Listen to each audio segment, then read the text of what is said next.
Isang aktor na gustong mapanood sa kapamilya show na It's Showtime may hindi tinanggihan ang kaganapan tingnan ng mga detalye.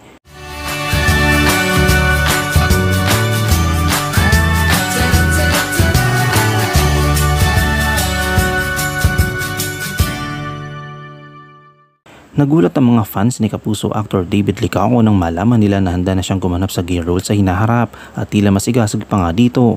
Nalantad ang impormasyong ito sa maikling panayam sa kanya sa Sparkle GMA Artist Center Sign for Stardom 2023 event itong Biyernes, September 22. Isa sa mga host, si Rain Matienzo, ang nagtanong kay David, may hindi ka pa ba nagagawa sa showbiz na gusto mong gawin? Kasi nagawa mo na, pa-drama, action, what else do you want to try? Matapos ng ilang sandaling pag-iisip, may halong humor sa sagot na David at sinabi, gay role. Sa kanyang pahayag, well, I'm open for it. Gayunpaman, kinumpirma ni David na ang kanyang unang tugon ay ginawa niya ng may pagkalaro at hindi seryoso. Sabi niya, I said that nawala lang. I mean, kilala niyo naman ako, medyo ma-joke. Ngunit muli niyang sinabi na laging bukas siya sa nagampanan ng role ng isang pangunahing karakter na gay kapag tinawag siya ng mga pagkakataon. Sinabi niya, I don't know, syempre challenge yun. Lahat ng mga roles na nagbibigay sa akin as long as it's gonna serve me right, if it's good for, maybe I'll do it.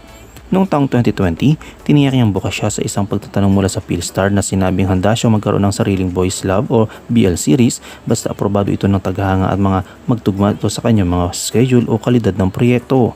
Ngunit sa kasalukuyan, nakatutok siya sa pagiging isang action star sa Kapuso remake ng pelikulang Maging Sino Ka Man. Ayon kay David, nagulat ang mga manonood ng kanilang primetime series sa kanilang kakayahan sa mga aksyong na mga eksena at tinuturing niya mga direktor na may malaking bahagi sa kanilang gabay at suporta. Aniya, I think nagulat sila na kaya ko po lang mag-aksyon. Syempre sa tulong yun ng mga directors kaya nakakatuwa. Sa pagkakataong iyon, ipinaabot ni David ang kanyang pasasalamat sa pagkakasama sa Sparkle GMA Artist Center Signed for Stardom 2023 event, isang okasyon kung saan i-renew ang mga Kapuso stars ang kanilang mga kontrata.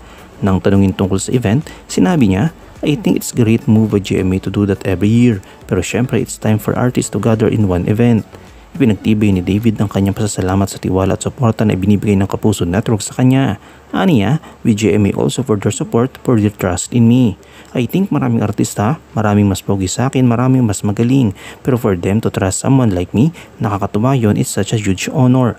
So every year, every season, ginagawa namin ito, so it's always a blessing to be an endorser for bench. And syempre yung bench yung tumutulong sa akin from the very start sa career ko.